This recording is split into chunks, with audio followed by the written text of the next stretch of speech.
Now listen, the biggest worry that I've got when it comes to making weight and basically getting on weight for your fights is using outdated methods and using methods which like are old school and don't really have any place at this moment in time. Now we've got to understand, right, that weight cutting is always going to be part of combat sports. You know, fighters are always going to practice this to make weight for a fight and to keep the fights actually fair, to protect the fighters. But you know, I come across various fighters and they're still using old school methods like, you know, eating nothing on fight week, fasting, you know, starting a weight cut like a month out before the fight, like putting the sweatsuit on, doing the sauna every day, you know, using the hot baths multiple times a week.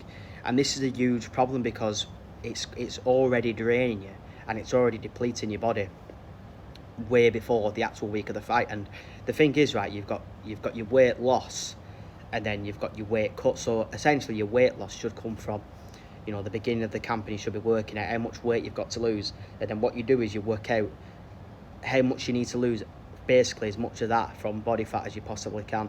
And then what will happen is like obviously you'll have a high food volume, so you'll have sodium in your diet, so salt, you'll have a lot of carbs, fibre, and high meal volume, so a lot of meals basically, and that's obviously going to increase your body's water weight. So like I say, you're going to be losing fat, but you're still going to have some remaining water weight from these components which I've just mentioned.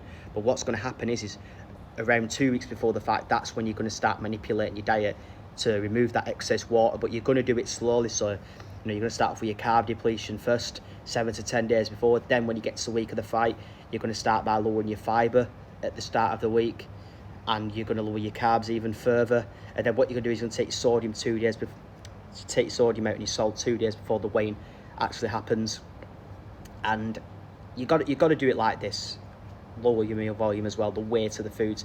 You've got to do it gradually like this, because you don't want to be getting yourself into a position where you're already depleted.